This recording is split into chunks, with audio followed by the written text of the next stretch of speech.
बावक़ार मुअज़्ज़ज़ मुकर्रम मोहतरम मोहतशम लाइक़ सद-इज़्ज़त तकरीम उलमाए किराम,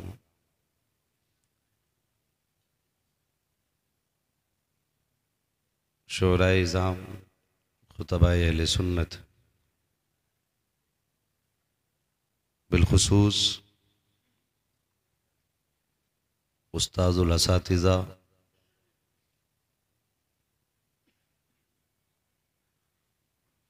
शेख़ुल मशाइख़, जामे माक़ूलात व मनक़ूलात हज़रत अल्लामा हाशिम साहिब क़िबला दामज़िल्लहुल आली व नूरानी, महफ़िल पाक में तशरीफ़ फरमा मोहतरम बुज़ुर्गों, नौजवान साथियों, अज़ीज़ बच्चों, अस्सलामु अलैकुम व रहमतुल्लाहि व बरकातुहू। वालेकुम अस्सलाम व रहमतुल्लाहि। खैरियत हैं आप लोग या नात पढ़ते सुनते सुनते थक गए? अभी शुरुआत नहीं है बाबू, हमने बहुत से जलसे देखे हैं, हमें मत बताओ। अल्लाह सलामत रखे, जितनी देर सुन लो बहुत अच्छा है।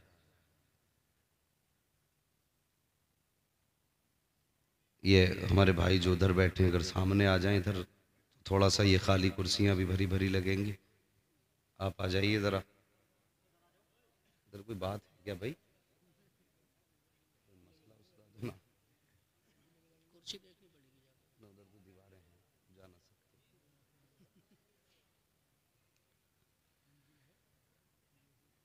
अल्हम्दुलिल्लाहि रब्बिल आलमीन वल आक़िबतु लिल मुत्तक़ीन वस्सलातु वस्सलामु अला रसूलिहिल करीम, अम्मा बाद। फ़अऊज़ु बिल्लाहि मिनश शैतानिर रजीम, बिस्मिल्लाहिर रहमानिर रहीम। इन्नद-दीन इंदल्लाहिल इस्लाम। आमन्तु बिल्लाहि सदक़ल्लाहु मौलानल अज़ीम व सदक़ रसूलुहुन नबियुल उम्मियुल मुतीउल मुबीनुल मुईनुल करीम व नहनु अला ज़ालिका लमिनश शाहिदीन वश्शाकिरीन वल्हम्दुलिल्लाहि रब्बिल आलमीन। या खुदा बहरे जनाबे मुस्तफ़ा इमदाद कुन, या रसूल अल्लाह अज़ बहरे खुदा इमदाद कुन, या शहीद करबला, या दाफ़िए करबो बला, गुल रुखा शहज़ादे गुलगो क़बा इमदाद कुन। गौसे आज़म बमने बेसरो सामा मददे क़िबले दी मददे काबे ईमा मददे बगिरदाबे बला उफ्तादा कश्ती मदद कुन, या मुईनुद्दीन चिश्ती क़ादरियम नारे, या गौसे आज़म मीज़नम दमज़ शेख अहमद रज़ा ख़ां क़ुत्ब आलम मीज़नम बलगल उला बिकमालिही कशफ़त दुजा बिजमालिही हसनत जमीउ ख़िसालिही सल्लु अलैहि व आलिही। करूँ तेरे नाम पे जाँ फ़िदा, न बस एक जाँ दो जहाँ फ़िदा, दो जहाँ से भी नहीं जी भरा, करूँ क्या करोड़ों जहाँ नहीं। बेशक सुभान अल्लाह।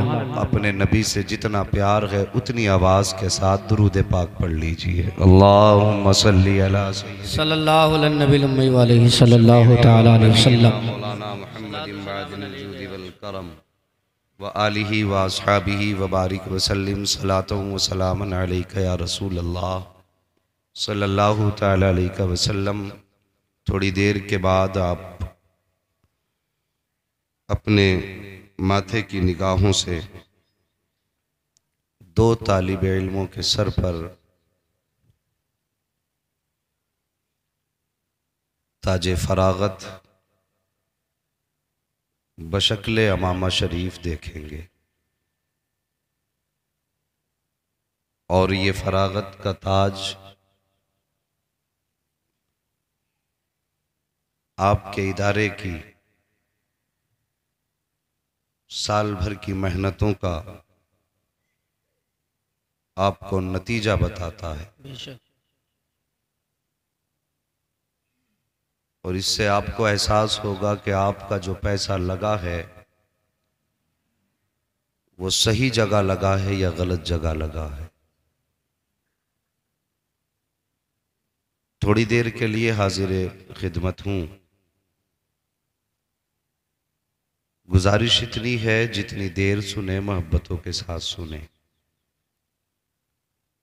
वरना याद रखिए हम पलटते नहीं बेजान किताबों के वर्क, बेशक वाह। हम वो पढ़ते हैं जो चेहरों पे लिखा होता है। बेशक अगर मुक्तदी ये चाहेगा कि एक ही रुकू में काम हो जाए तो फिर इमाम आधे रुकू में काम करना जानता है।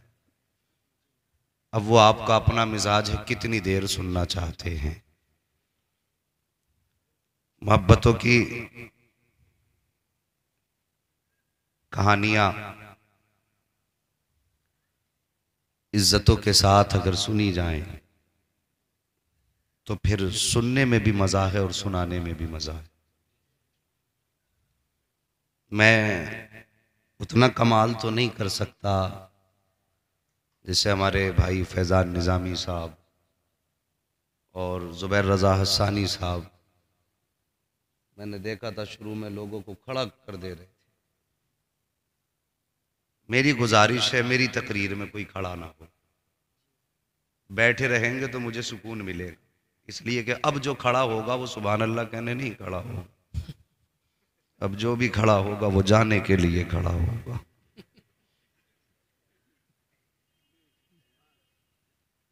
ख्याल रखेंगे थोड़ा सा, जरा सारे कह दो या रसूल अल्लाह। रसूल अल्लाह। अल्लाह सलामत रखे। जिन्होंने बगैर कहे हाथ उठाए अल्लाह उन्हें आज के जिक्र के सदक़े में महबूब का मदीना दिखा दे।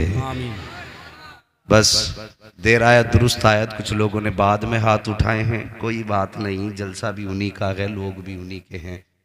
अगर सब एक साथ मदीने चले जाएंगे तो उनके खजाने में कौन सी कमी आ रही है। बेशक तेरी एक निगाह की बात है, मेरी जिंदगी का सवाल है। बस तवज्जो करें, हालात आपके सामने हैं।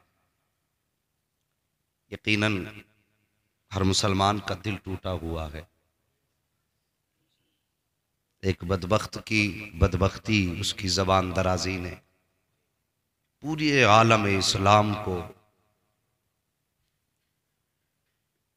ऐसे गजब में लाके खड़ा कर दिया कि अगर हमारी कौम के 8 साल के बच्चे से पूछो वसीम रिजवी का तू क्या करेगा, तो 8 साल का बच्चा भी कह देगा ला के सामने खड़ा करो, या तो वो जिंदा रहेगा या फिर हम जिंदा रहेंगे। ये एक जुनून है। मैं संजीदगी के साथ ये बात कह दूं, सोशल मीडिया का दौर है, सब सुनेंगे और देखेंगे।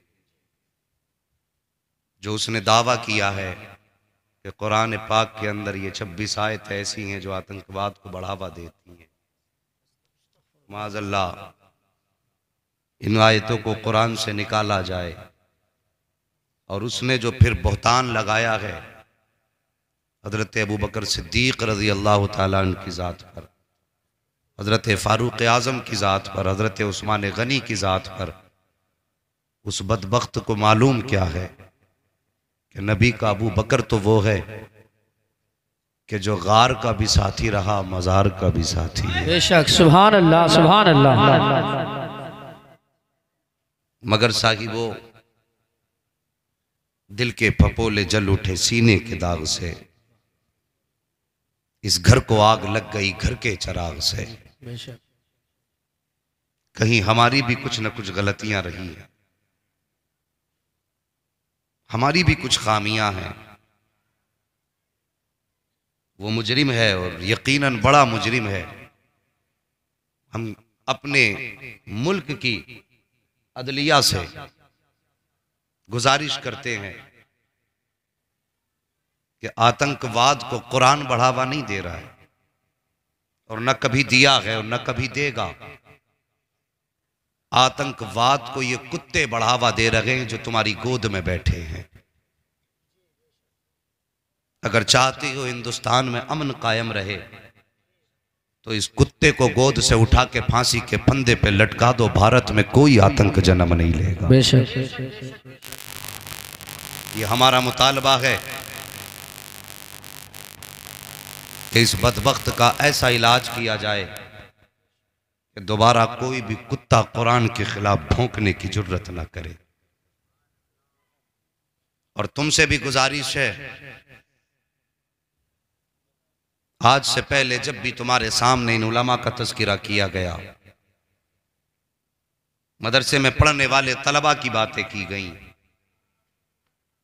किसी ने यह कह दिया ये ज़कात खाते हैं, किसी ने यह कह दिया ये फितरा लेने वाले हैं। तुम्हारे घरों में मैयतें हुई तो तुम्हें मदरसे के बच्चे पहले याद आए, और तुम्हारे घरों में शादी वलीमे हुए तो कोई मदरसे में पूछने वाला भी नहीं है कि तलबा ने खाया कि नहीं खाया। जी बेशक। और जब दुनिया खा के चली जाती है, कोई खबर मदरसे से आती है कि मदरसे के बच्चों को खिलाया गया कि नहीं, तो सर पे हाथ मार के कहते हैं यार इन्हें तो भूल ही गए थे। तीजों में तुम इन्हें आगे रखते हो, वलीमों में पीछे क्यों कर देते हो? क्या इनका मैयार तुम्हारे मेहमानों के मैयार से नीचा है, या ये औकात में उन लोगों से कम है जो तुम्हारे दस्तरखान पे आकर के पेट भर के खा के चले जाते हैं, या इनकी औकात उनसे कम है कि जिन्हें न खाने का शऊर न पीने का सलीका, और फिर हमने इन्हें पीछे क्यों कर दिया? पहले हम ही ने इनको रुसवा करने की कोशिश की।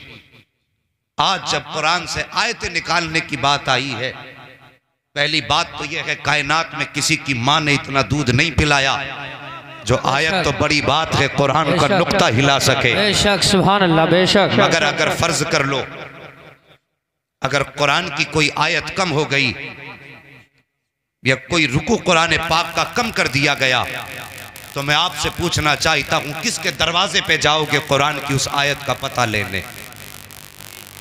कौन तुम्हें बताएगा कि कौन सा जबर हटाया गया, कहां का जेर? तो हमारी हालत तो यह है, हमें देख के कुरान पढ़ना नहीं आता तो हम कुरान के जेर जबर का पता कैसे लगाएंगे? और साहिब जब ये दिन आएगा तो जिनको आज हम कोई इज्जत और वैल्यू नहीं देते, कल इन्हीं की चौखट पे आके कदम पकड़ के कहोगे बेशक वो 8 साल के हाफिज कुरान हमें कुरान की वो आयत समझा दे जिस आयत के बारे में शक किया जा रहा है कि यहाँ का नुक्ता हटाया गया या यहाँ का जबर हटाया गया है। और साहिब इनकी कदर को समझो, अल्लाह ने इनके सीनों को कुरान के लिए आलम अरवाह ही में चुन लिया था, और हाफिज वही बनेंगे जिनका सिलेक्शन आलम अरवाह में रब ने कर लिया था। हाँ साहिब, अल्लाह ने ये जुज़दान कुरान के लिए चुने हैं, और दुनिया के अंदर किसी में अभी इतनी ताकत नहीं है जो कुरान की एक हरकत को बदल सके। आओ तुम्हें बरेली की एक तारीख उठा के दिखा दूं। ये कोई नया फितना नहीं है, इससे पहले भी फितने आए हैं। बरेली की तारीख में एक अंग्रेज बरेली की जमीन पे पहुंचा था कुरान के नुस्खा ढूंढता हुआ, और जाके एक अल्लाह वाले की दरगाह में मजार शरीफ के पास उनकी खानकाह में जाके कहने लगा, बाबा कोई तुम्हारी खानकाह में कुरान का नुस्खा है? वो मजसूब आदमी कहने लगे, क्या करेगे? उसने कहा कि हमारी ख्वाहिश है कि हिंदुस्तान नहीं बल्कि दुनिया से कुरान मिटा दें। कहा क्या करोगे? कहा जहां जहां से नुस्खे मिले हैं हमने ले जा करके उनको दरिया के हवाले कर दिया है। सुना है तुम्हारे इस खानका के अंदर भी कुरान के नुस्खे हैं। आपने फरमाया अगर नुस्खे दे दूं तो क्या करेगा? उसने कहा था नुस्खे ले जा करके दरिया में डाल देंगे, न नुस्खे होंगे न कोई कुरान पढ़ने वाला होगा। इतना सुनना था, अल्लाह वाले को जलाल आ गया, फौरन तेवर बदल गए। एक 8 साल का बच्चा गुजर के जा रहा था, आवाज दी, का बेटा जरा इधर आओ। बच्चा करीब आया, कहा हजरत हुक्म क्या है? कहा बेटे ये दुनिया से कुरान मिटाना चाहते हैं, बता तो सही क्या तुझे कुरान आता है कि नहीं? बच्चे ने कहा था हजरत जी मुझे कुरान नहीं आता है, मैं कभी मदरसे नहीं गया हूँ। आपने यूं निगाह डाली है और डालने के बाद एक निगाह के बाद फरमाया था अब बेटे जरा कुरान पढ़ना शुरू कर दे। बच्चे ने पहला पारा किया है, दूसरा पारा मुकम्मल किया है, तीसरा पारा मुकम्मल किया है, बच्चा पढ़ता जा रहा है। उसके बाद अल्लाह वाले ने कहा था ओ साहिब तू नुस्खे लेने आया है, माना कि ये नुस्खे तू पानी में डाल देगा, इसको दरिया के हवाले कर देगा, मगर बता तो सही जो कुरान इस बच्चे के सीने में है इसको कैसे निकाल करके लेकर के जाएगा? उसने कहा था सुनो बाबा अगर जरूरत पड़ेगी तो हम सर काटते जाएंगे, हाफिजों को मिटाते जाएंगे। अल्लाह वाले ने कहा था कितने सर काटोगे, जिधर नजर डालते जाएंगे उधर ही कुरान के हाफिज बनाते चले। नारे तकबीर, नारे रिसालत मसलके आला हजरत अज़मत कुरान। सुभान अल्लाह, सुभान अल्लाह, माशाअल्लाह। साकिब अब हवाएं खुद करेंगी रोशनी का फैसला, जिस दिए में तेल होगा वो दिया रह जाएगा, और शाखों से टूट जाएं वो पत्ते नहीं हैं हम, शाखों से टूट जाएं वो पत्ते नहीं हैं हम। आंधी से कोई कह दे औकात में रहे, आंधी से कोई कह दे औकात में रहे।